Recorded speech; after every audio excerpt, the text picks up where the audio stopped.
So this is the third chapter in a module that's looking at strategic planning and management.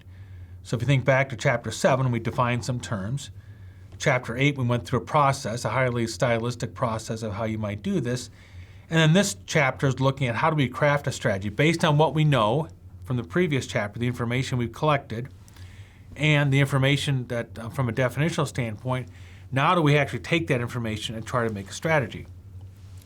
So how do we do that? Again, just like we did in the last chapter, this is like a highly stylistic way of looking at things.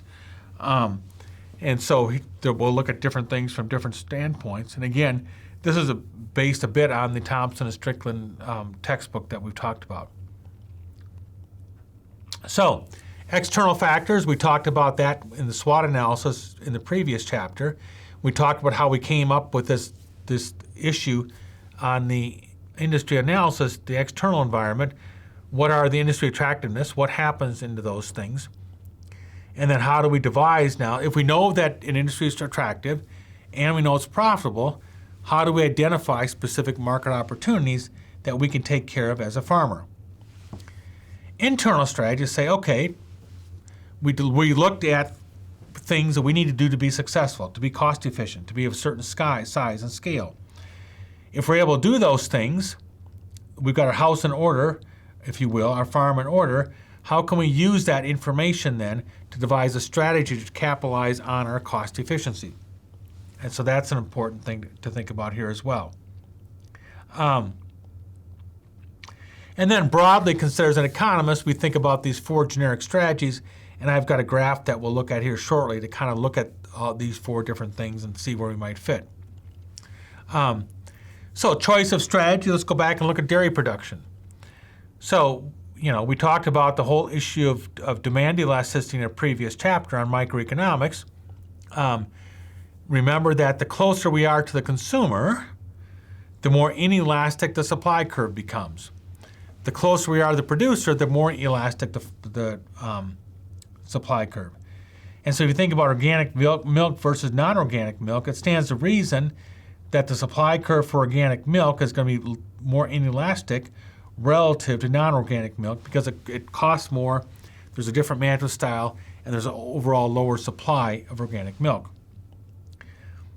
So let's think about this from a low-cost versus differentiation strategy.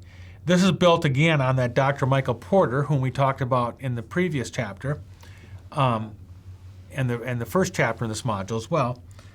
But we tend to think about things like cost advantage versus, so cost advantage up there versus a benefit advantage. So what's going on with our cost? Are we low cost as the upper left-hand corner there, that upper left-hand quadrant?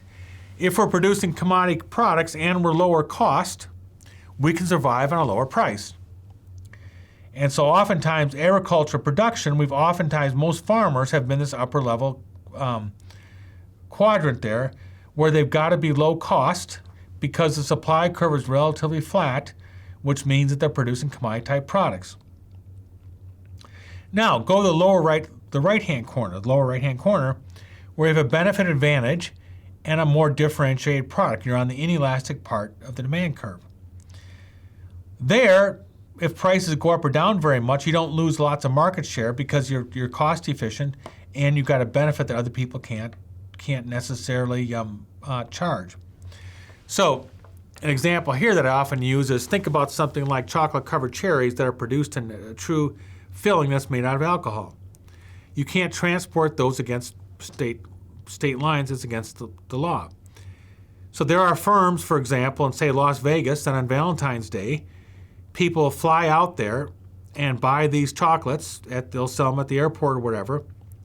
And people fly home to give someone a box of chocolates that have got the alcohol inside that might have a real cherry or real strawberry, dark chocolate from Ecuador or something like that. That's a true benefit that people knew you had to travel to go get on that particular day. So their price is not as important, whereas in the upper left-hand corner, if you're just looking at generic chocolate-covered cherry that may not have alcohol inside of it, may use corn sweetener, for example, you can go to any store out there, at any XYZ store, and buy that. So those are the two ways to think about that. The upper left-hand corner is one type of strategy. The lower right-hand corner is different. And then the off-diagonal things, we're not going to go through those, but those are other ways to think about those types of situations.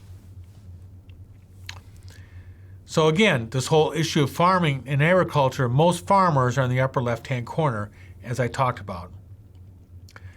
Monopolistic competition versus perfect competition.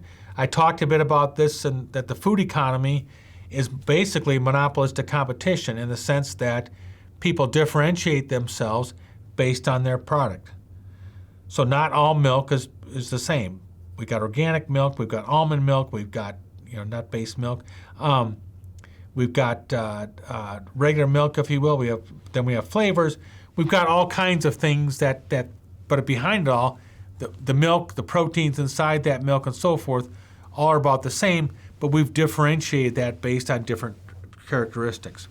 So much of the food economy is again based along monopolistic competition.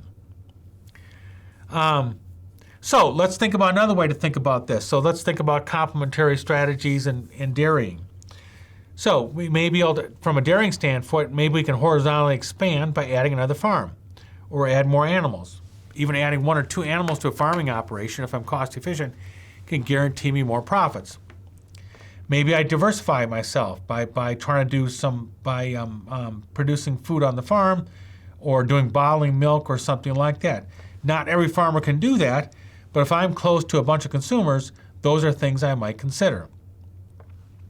Virtually every dairy farmer is vertically integrated because most products are sold to a co-op and the farmer has ownership in that cooperative. Maybe I go to pasture type systems, which is a smaller farm,